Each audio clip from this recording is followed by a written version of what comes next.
Jason Smith here, PGA Director of Instruction at Timuquana Country Club in Jacksonville, Florida. This video is all about early extension. For those of you who have never heard of early extension, in my opinion, it's probably the most common swing flaw we see both in amateur and professional golfers. And in and of itself doesn't necessarily mean that you're going to hit bad golf shots. But like all things, if it is present, you're going to have to figure out a way to compensate, and that's never ideal. So we have two golfers here, both students of mine, both very, very good players, scratch golfers, very accomplished. Both of them have great ball control. So we're going to talk about what early extension is here. So let's rewind both golfers back to the address position. So at address, we simply draw a straight line down the golfer's rear end. And our preference would be that the golfer stay connected to this point throughout, and there would be no extending of the hips, which is when the hips drive up and cause the spine angle to get more vertical. So both of these golfers, like I said, great players, good ball strikers, great ball control, but golfer on the left is obviously in a much better setup position. Heels are more underneath versus golfer on the right, where he's got his backside hung out over his heels with a lot of knee flex here. Because of that, the handle's quite low at address, and you can see how the toe of the club is off the ground quite a bit. We'll put these guys in motion here. First golfer on the left, you're going to see from the top, or at the top, you can see how the right hip is actually pushing through the yellow line on his backside. We see this a lot with top-level players. Good hip depth here, really rotating. This is very good. On the right, you can see a little bit different move. As soon as the club starts to move, player immediately stands up a little bit and loses contact with the yellow line. So that right there is not early extension. That is poor setup, and that is probably going to be relatively easy to fix as long as the golfer is willing to possibly feel a little bit uncomfortable. So we look at these two players from the top, and you don't see a heck of a lot of difference. Both of them have turned in a circle. Their knees have changed flex nicely. They're staying tilted. This is all really good. Notice golfer on the left, how the head has dropped considerably, as well as how they've driven through the yellow line on their backside.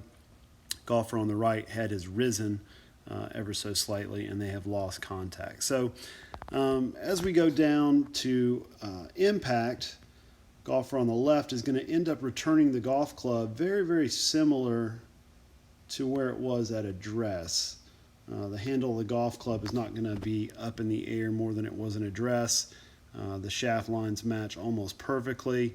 This is very, very uncommon, actually. This is, I would consider this, in a way, very elite or in very good company. Being able to stay connected with the yellow line in the back, having the head come down towards the ground, and delivering that shaft on almost the exact same plane as address. This is something you do not see very, very often outside of very high-level golf swings. Golfer on the right comes down, and immediately you're going to see the hips start to drive up and towards the target. Up and towards the ball, and the handle is going to get quite considerably higher at impact than it was at address. Once again, like I said at the beginning of the video, this in and of itself doesn't mean you're going to hit bad golf shots. It just means you're going to have to compromise somewhere else, create some sort of workaround.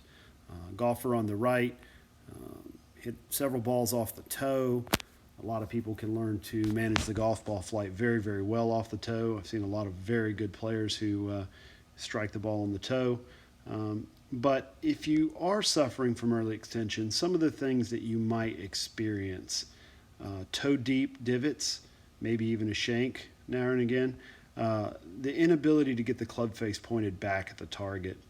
If you think about the way golf clubs are built and the way lie angle works, Golfer on the right has effectively flattened out his lie angle considerably, or gotten the toe of the club into the ground, versus golfer on the left. So golfer on the right came to me, was hitting a lot of shots to the right, generally not hitting it solid like I mentioned on the toe.